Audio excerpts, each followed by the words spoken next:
Right, I scrubbed all the rest of the videos about setting up this transfer case because I realised with the tools that they were saying you needed in the later manual, they're not accessible to people like us, and for the amount of transfer cases we do, it's not really worth making. And besides that, I haven't even seen them to copy them. You need a height gauge according to the book. Let's see if we can find a page. Yeah, here.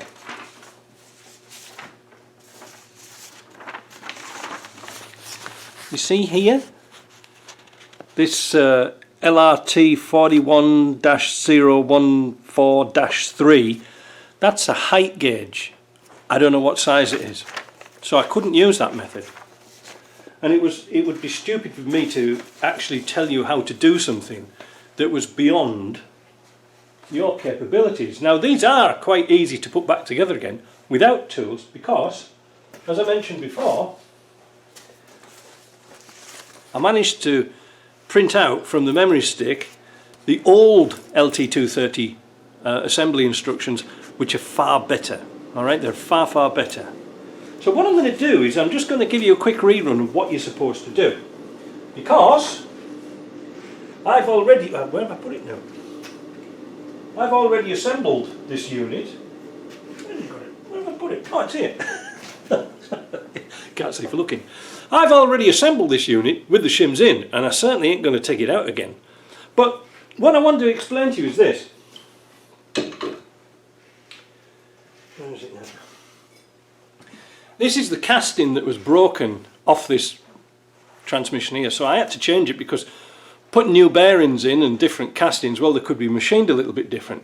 But look very carefully inside here, like here and here, you can see notches inside, and that's the access to knock the bearings out. That's okay, isn't it? However, if you're to put the bearing in here and the oil seal and the shaft, you've got to take it all out again if you need to change the shim. So I didn't put the bearings in because I had to do this about 5 or 6 times until I got it right. So I'm going to show you what I did using this old casting here, but without any guts in it, if you see what I mean, and perhaps you'll understand. So imagine there's a bearing in here. So we put it on without any sealer, without any other parts in at all, nothing. And then we find out where the top is, it's this one. We put the shaft through the hole and put it on. Right? Put it on like that. Now I'm going to drop the camera a bit so you can see what's going on down here. But I copied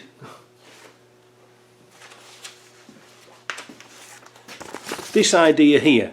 Simply put a cord around the splines of the shaft in between the two gears, in between the high and low gear, and move it into a place where the gear's locked, if you see what I mean. So that cord is pulling on the central shaft of the differential.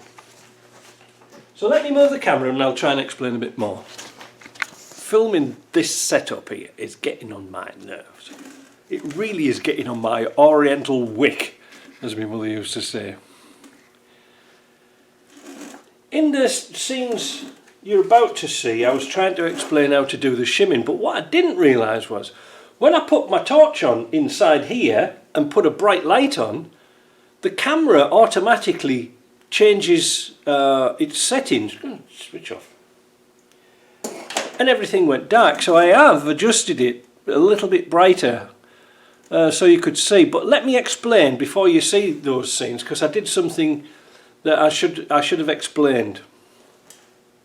So with all the innards out of this housing, I put the thickest bearing possible plus the new outer race of the bearing for the differential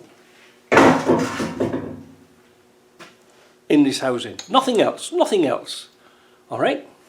Then, with using 3 bolts, or you could use 4, it doesn't really matter, progressively tighten it down with a 10mm key or whatever spanner it is until the tension on your little spring balance here comes to the correct value. Alright, so you're progressively tightening it down, and you'll see the resistance, the rolling resistance on this string get greater and greater, alright, as you tighten it down. Now it is most important that you tighten these down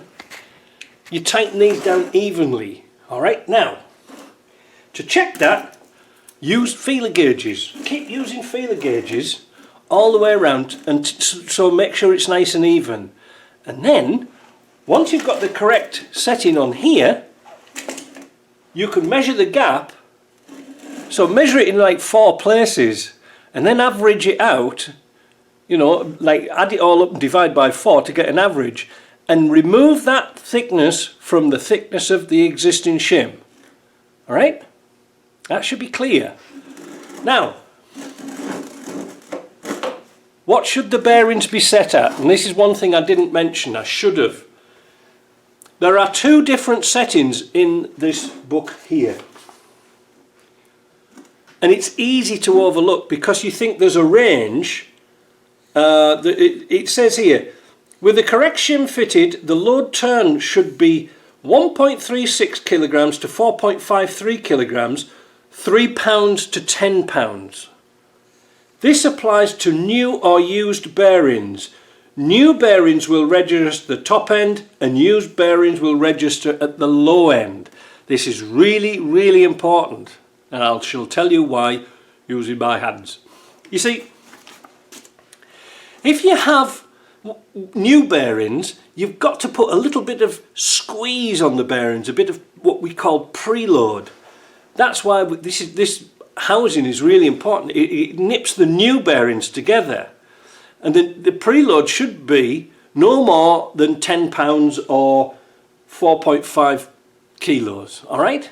The reason for that is the bearings will eventually bed themselves down and wear themselves into the races, and that gap, that tightness, will slowly get a little bit bigger, and it will become, if you wanted to test them later, like what we would call used bearings, it'll come 1.3 kilos or 3 pounds. Now, this is vital.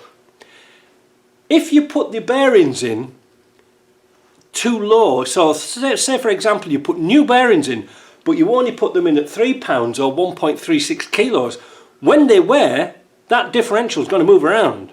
You don't want that. So you've got to preload the bearings to the proper correct settings. All right, it's really important.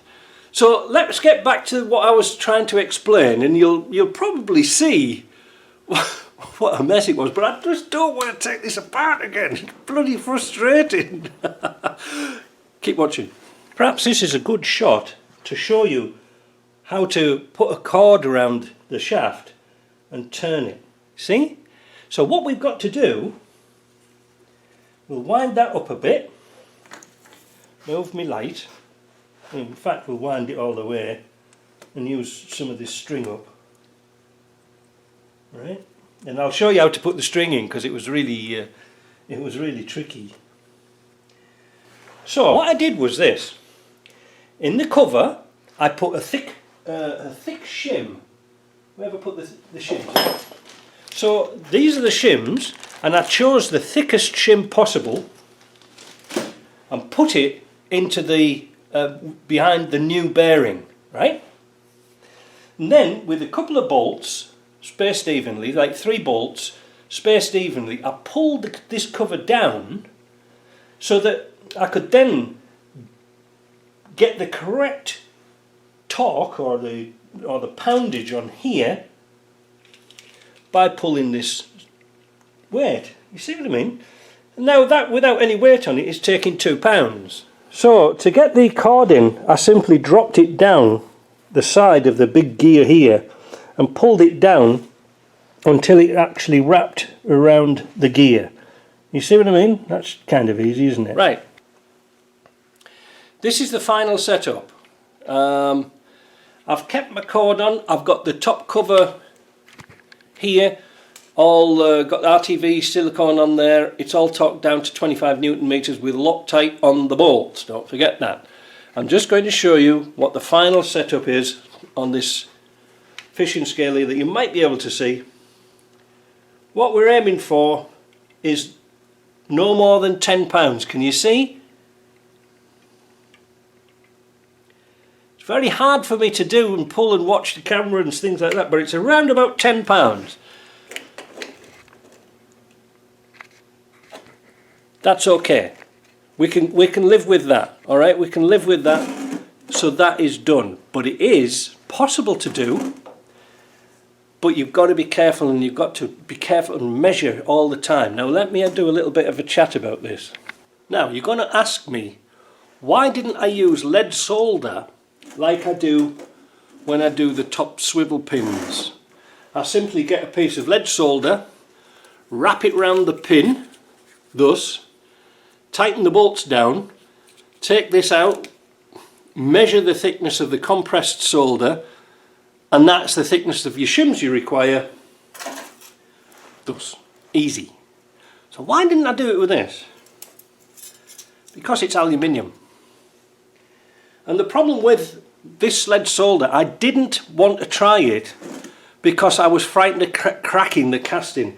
It's very thin, alright? And this does take quite a little bit of compression. The bolts that go through here are tightened down to 45 Newton meters. Here they're 25 Newton meters and threaded into aluminium. This is not good to over tighten them in order to compress this. Could I have used plasticine or something like that? Possibly, but I didn't want anything. I wanted something that was, I would say, which would compress but wasn't sticky like plasticine. That's the risk I didn't want to take. And also, this is the last cover I've got. I ain't got no more after this, so I didn't want to break it. So that's the reason why I had to mess about with feeler gauges. Now I'm sure you guys are probably in the same position. You ain't got tools or anything like that, but by doing it like that with the feeler gauges, take your time, don't rush. It's not a bloody race, you know, not like Brendan Foster's in the bloody Northern Run or whatever. Take your time, measure it, keep measuring it, and you'll get it right. Now the other thing I suggest, which I didn't make very clear, was this kit from Ashcroft's is invaluable to do this. Because you see, Land Rover only sell fixed shims in different thicknesses, if you see what I mean. Whereas the Ashcroft kit comes with shims of all various thicknesses to get it absolutely right. See, it's clever, isn't it? And on the last setup, I was getting 12 pounds pull. So what I had to do was take it to bits again, even though I thought I had it right, take it to bits again, and then reduce the shim thickness. I think it was about 0.3 of a millimetre. Wasn't much at all. In fact, I think it was the thinnest, I do believe it was the thinnest shim available. Let's see if this is right.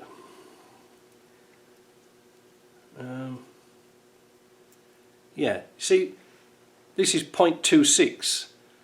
I think I used something even thinner than that. I think it was a 0.1.